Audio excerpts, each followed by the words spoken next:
G'day, welcome to This Is Riffin'. Today we're going to look at Dragonaut by Sleep.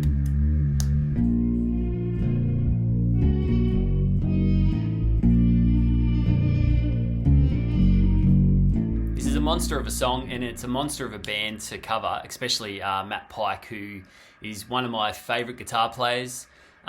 He's just a riff master. So I was a bit hesitant to cover it for a while, but I thought, why not? I'll give it a crack. And it's just because Matt's such a wizard on the guitar. And I want to do it justice. So I'm going to give you a rough idea of how the riffs go, staying true to both the album version and some of the live stuff that Matt actually does. As over time, Matt sort of evolved with the riff, so he's adding in little extra bits along the way. And I'm also going to give you a really rough idea of what you can do for the solo, just based on what Matt's sort of doing in the album and by going by a few of the live tricks he does as well. Just please note, this is not 100% correct as always. It's just a guide for you. I do get asked a bit what I'm actually playing through, and in all honesty, it's nothing crazy at all. I'm just plugging straight into my Champion 100 Fender Solid, and yeah, no pedals or anything. I'm just using an overdrive setting to my liking, and that's it. So obviously I'm not going to get the tone that Matt gets. I need a wall of amps behind me. So to play this beast of a song, you'll just have to tune your guitar to C standard tuning, which goes like this: C, F, A sharp, D sharp, G, and C. But I'll probably just refer to standard tuning being E, A, D, G, B, and E.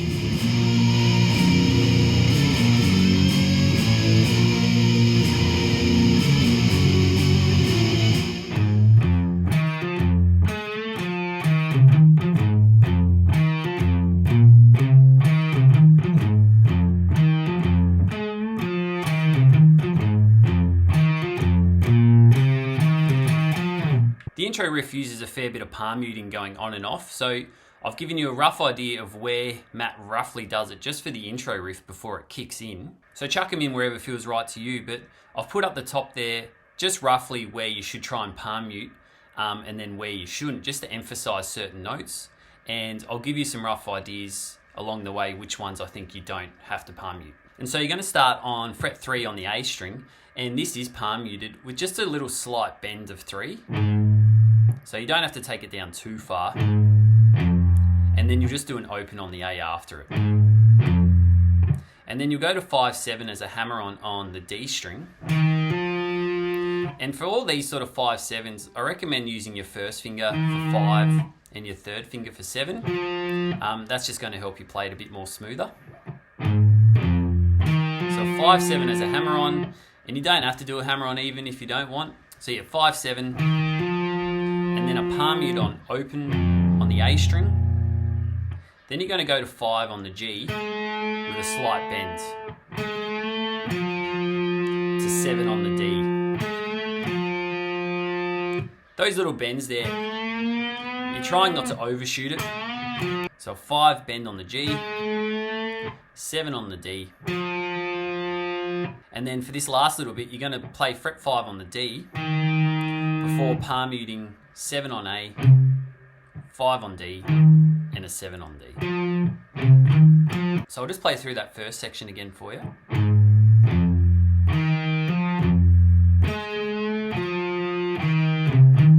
The next section starts off the same, so it's a palm mute on 3 on the A string with a bend, an open, 5-7 on the D as a hammer on, open on the A palm muted, 5-7 on the A, 5 on the D, try not to palm mute that one, before going 7 on the A, 5 on the D, 7 on the D, which is palm muted. So that finishes off the same as the first one. So I'll do that section.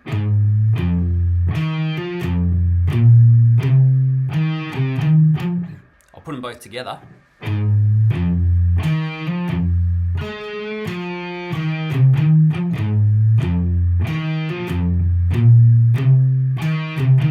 The second time you run through it, it's played pretty much exactly the same, except Matt's palm muting different notes compared to the first one. And so you can sort of chuck them in wherever you want as always, but if you want, you can palm mute all the first bit up to that bend on the 5 on the G, before pretty much playing exactly the same.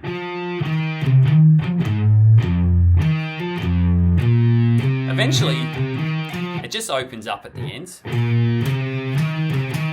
before really kicking into it. When it kicks in, you're just doing it all exactly the same, except you're just not palm muting.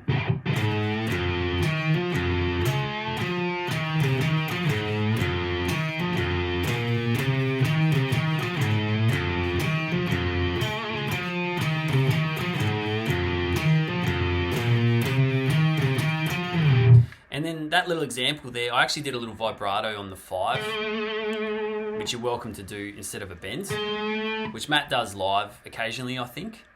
So yeah, either way, can't go wrong. And I'll just emphasize again, like, the importance of using your first and third finger there. I was also just doing all downstrokes, but that doesn't really matter. Yeah, definitely those fingers just makes it roll way more smoother.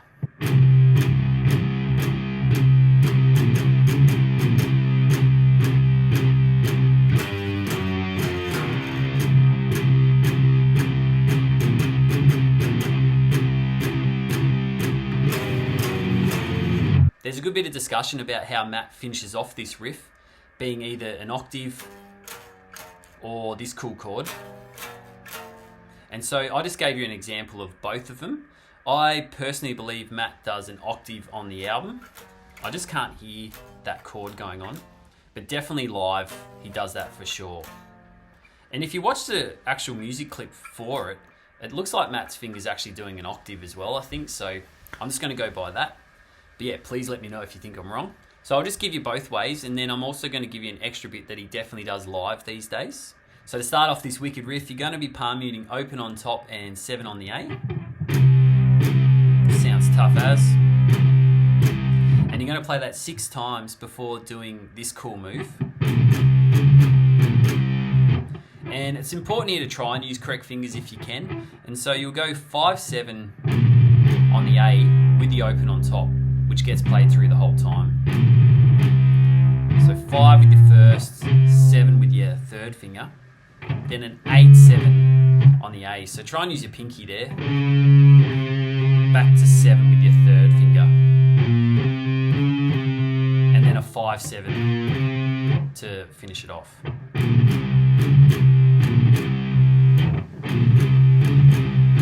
You may even benefit just leaving your first finger there if you want, if you can stretch that far. And then you just go back to the 7 on the A and the open on top for 4 strums before doing the octave, which is 7 on top, 9 on the D. I think I use my pinky most of the time, but you can definitely use your third finger there. So yeah, 7 and 9, drop it back a fret, so 6 on top, 8 on the D, and then 5 on top, 7 on the D. So that's what I can hear in the album, that. And then after the octaves, Matt generally does a 5-7 hammer on the A string with the open on top to get back into the chug. And then you pretty much finish it off the same. So yeah, that was just a little 5-7 hammer on. And that 5-7 move, Matt likes to use quite a bit coming up throughout the whole riff, especially on the live stuff. So I'll give you some ideas there where you can chuck it in. So there's also the alternative way, which he definitely does live, which is still just the octave, but you're going to add in the A string as well. So if you can sort of think of it's like still that octave move, I'm just going to be using different fingers. So I'll be my second finger on top, on 7, 6 on the A, but use your first finger for that. So 7 and 6, and then a 9 on the D string with your pinky. So you get this cool obscure chord, and then you'll just run that shape down the neck to finish it off. So yeah, it goes 7, 6, 9, 6, 5, 8, and then 5, 4, 7. So it's up to you really which way you want to do it. Either way, you can't go wrong. So you can do the octave,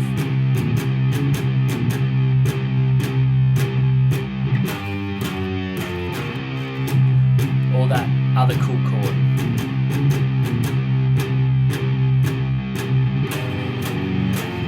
Both sound really cool. So I mentioned earlier that Matt will actually chuck in that 5/7 hammer-on bit a few extra times here and there, and it's generally after that bit. And so what I'll do is I'll just play through it, sort of explaining what I'm roughly doing along the way. He definitely does this live most of the time. So it starts off the same.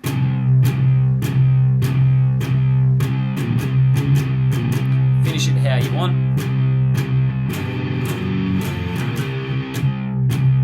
And it's just coming up. There. And so it's when you get up to that cool bit, you're going to finish that off with a 5/7, 5/7. Chug on the 7, and then another 5/7 with either the octave or that cool chord. You can actually do either hammer-ons or strum each one, so up to you there. Strum, or with hammer-ons.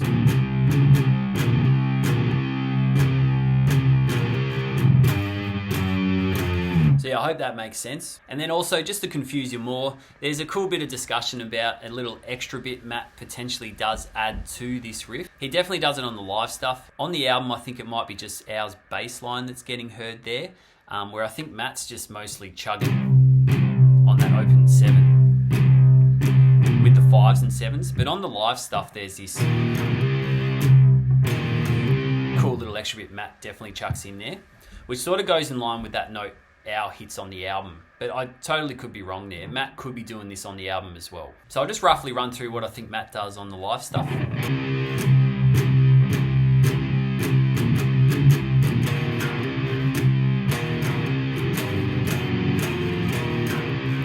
With that cool extra bit.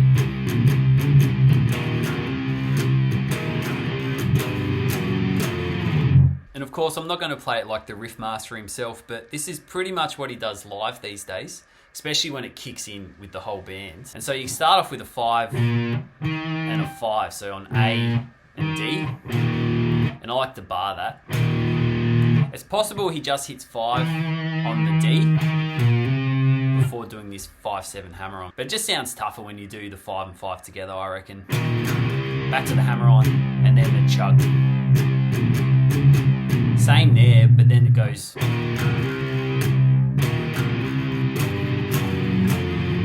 And I'm just palm muting where it feels right to do it there for me, but Matt chucks it in there where it feels right for him.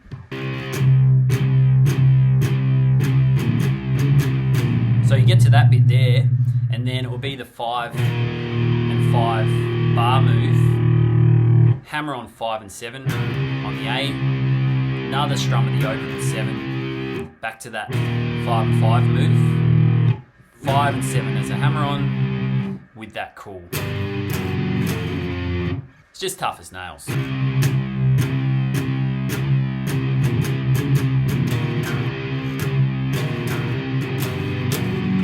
And I might even be chucking a little open in when I change to that octave type chord.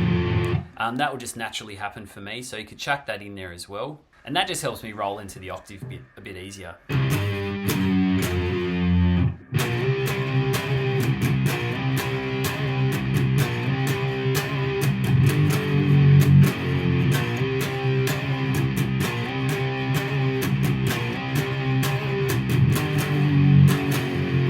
So to kick off this wicked chorusy type riff here, you're going to do a power chord at fret 5 on the A string. And I like to use my pinky here to do the 7 on the D.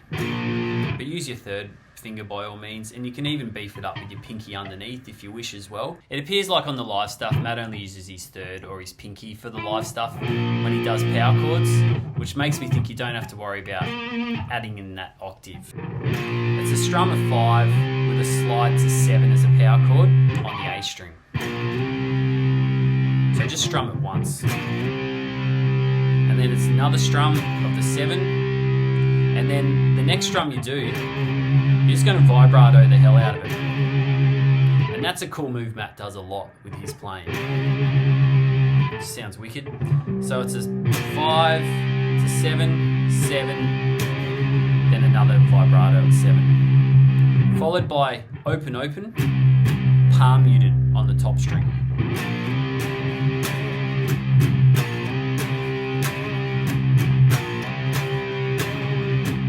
So you're going to do that 3 times before finishing off with 7 on the top string as a power chord. So that's 7 on top, 9 on the A. And there's a few ways you could play this. I think he's palm muting the first strum, and then he goes to 6 on the top string as a power chord, which is played as a vibrato. Something like that. And then another strum of 6, but palm muted as well, before going to 5 as a power chord on the top string, and that's another vibrato. That palm mute again just makes it sound tough as. But you don't have to. It still sounds awesome that way. And then even on the live stuff, Matt will sometimes just strum it once. Or he just does a little slide. So I'll just run through that slowly for you.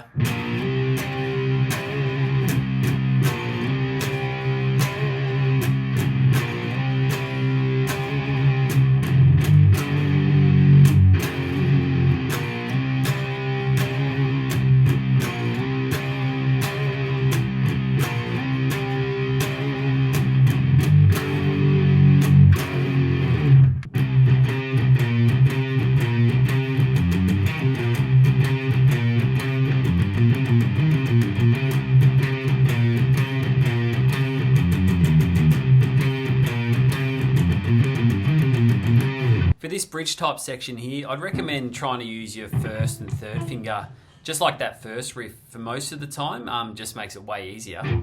And so in my example, I was sort of palm muting notes here and there. That's only for the start of it before it kicks in with the band, but you can chuck them in whenever you sort of feel like it, especially for the opens, for this first riff. So open, open on top, then a 7 on the A with your third finger. Open on top again, 5 on the A with your first finger. Open on top, back to 7, open on top, back to 5, open on top, and then the 7.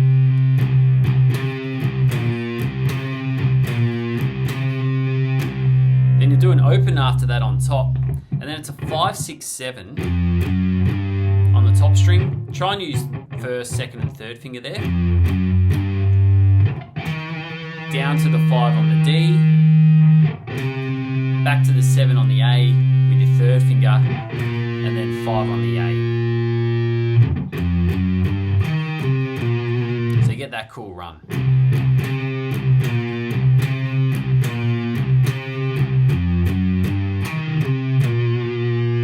So in the tab there, I'll put where the palm mutes are roughly being done by Matt, and this is just in the bit where he's playing it by himself. So chuck him in there where you think feels right. He definitely does it for the opens, but not necessarily for the fretted notes. Open it up, and then 5, 6, 7 sounds good palm muted, and then release it. You then get to the second riff, which is pretty much the same to start with the open, open, 7, open, 5 on the A, open, 7, open, and then you get this cool run. 5, 7 on top, first, third finger again, jump down to the A string, 5, 7, 5. Try and leave your first finger on 5 there, if you can. Back to 7 on top string, down to 5 on the D, 7 on the A, 5 on the A, 7 on top, 5, 7 on the A. So for that run there,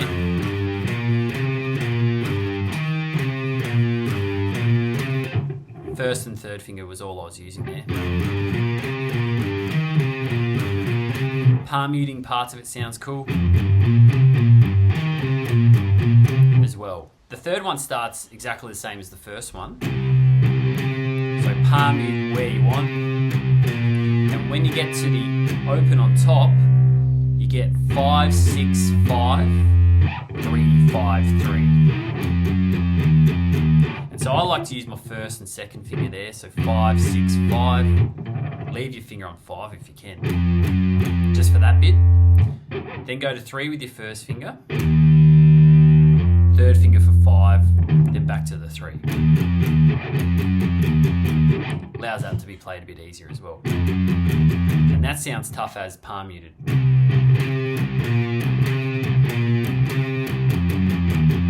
Just on a side note, for a lot of the live stuff, instead of doing that move there, Matt actually does this occasionally. With either like these cool slides going on, or he strums each one. And so that's just, it's the same notes on top, except he's adding in the A string here. So it's a 5 and 4, a 6 and 5, and a 3 and 2. So yeah, that sounds cool if you can chuck that in if you want. And then just to finish off that whole main riff, the fourth one is exactly the same as the second one.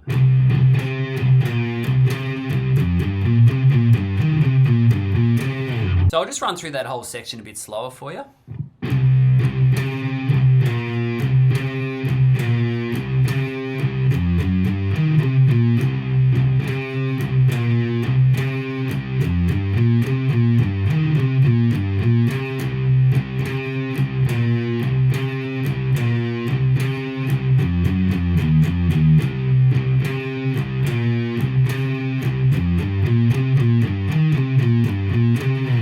It's up to you when it kicks in, you don't have to do the palm mutes anymore.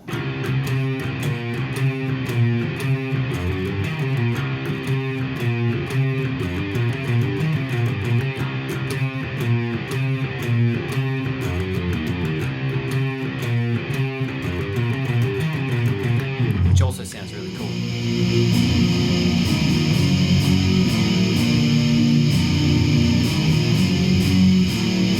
We then just get to the solo part of the song, and by all means this is not going to be correct at all, but it's a bit of a rough idea what he's doing on the album. And then going by the live stuff, he does a few of these moves too, and also by using the music clip as well. It helped me just sort of see roughly what he's doing. So I'm just going to play through each part for you roughly in the order it comes in the song. So if you sort of can link it up playing along with the album, you can roughly get away with it.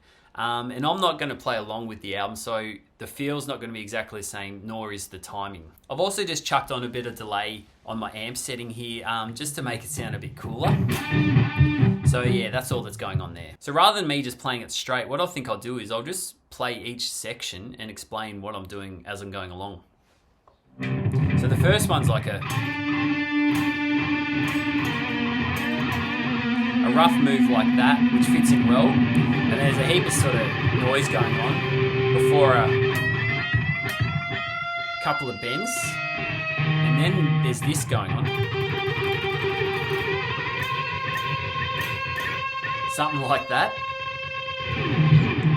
Then there's this cool bit, which you can do finger tapping with, or just going back and forth, followed by that.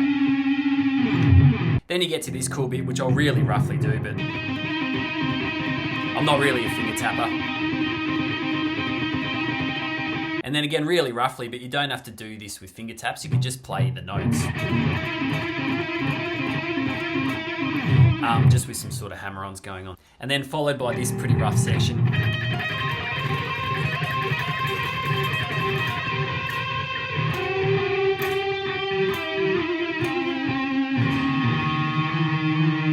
Then you can sort of either push the strings, like I'm pushing the G there, which he does live a bit, or sometimes he'll bend the strings as well.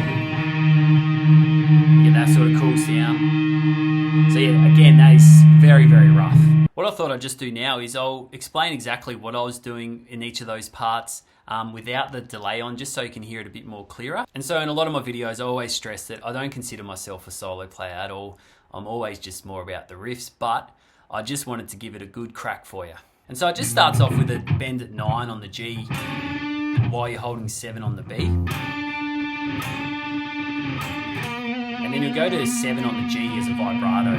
And you can do it again if you want as well. And then there's just a heap of feedbacky sound going on there before you sort of hear this sort of thing going on, which is just a bend at 15 on the E.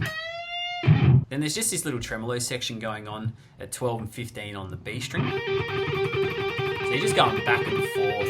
You can just do a hammer on and a pull off. And then it's a bend with 15 being bent on the B while you hold 12 on the E. Get that sound. And then you can go back and forth between those two to get that cool effect going on. Either with the tremolo as well could sound cool. I definitely don't consider myself a finger tapper either, but if you want to be a champ, you can hold down 12 on the B, and then you're just going to slam down 15 with your first finger with your strumming hand. And then you flick off. It's like you're strumming it. And as you flick off, because your first finger's at 12, it plays the note for you. So that's the sort of first move. But what I think Matt actually does is after he does the flick and the 12, he hammers on to the 15 with his third finger. So you get that cool effect when you speed it up.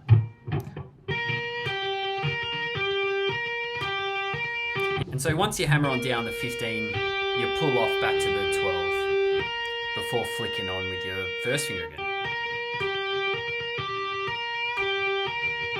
Hammer, other finger hammers on down. So you get that effect. And so you could actually just do hammer-ons and pull-offs if you wanted there, going back and forth between the 12 and 15. Even with some tremolo would sound cool.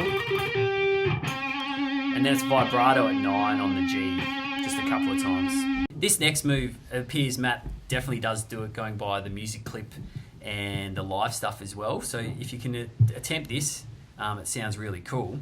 So you're gonna hold down 9 on the G with your first finger, and then you're gonna hammer on down to 12, and then you actually slide to 13 with that first finger as well. So it's a 12, 13 slide. Then you pull off, and then you hammer on to 12 with your third finger. So you get that sort of move. And sorry if I'm going a bit fast here, but I'll try and slow it down. Once you do that hammer on, pull off. Got to pull off there. Then you start it all again. And then again, once you get that speed going, you get something similar to that effect. So I think Matt's doing something like that, but you could also just do it without finger tapping, where you just go between those notes with the hammer-ons and pull-offs. After that section, we're going to be down on the bottom string around 15, 17 and 12.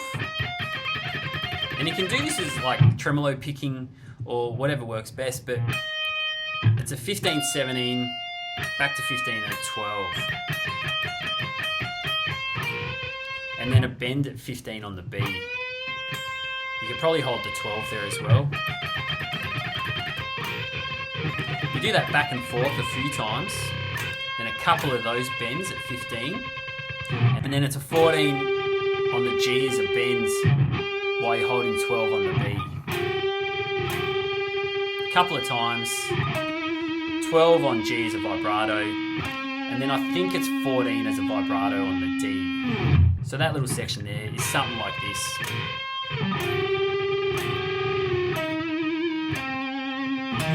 And then you get to this part, which is, I think, a G note just ringing out. Matt live, he does sometimes just press down on the string there, on the G, and because you're in such a low tuning, you don't really have to press that hard to get that cool effect. He also sometimes holds the body with his strumming hands, and he'll push the neck forward and you get that sounds more closer to it, which is a really cool effect. But just don't press too hard because you don't want to stuff your neck. So yeah, I think he's doing something like that probably. Well, I hope that helps you out in some way. It's such an epic song. If you've got any questions, leave a comment below, and I'll catch you soon. Bye.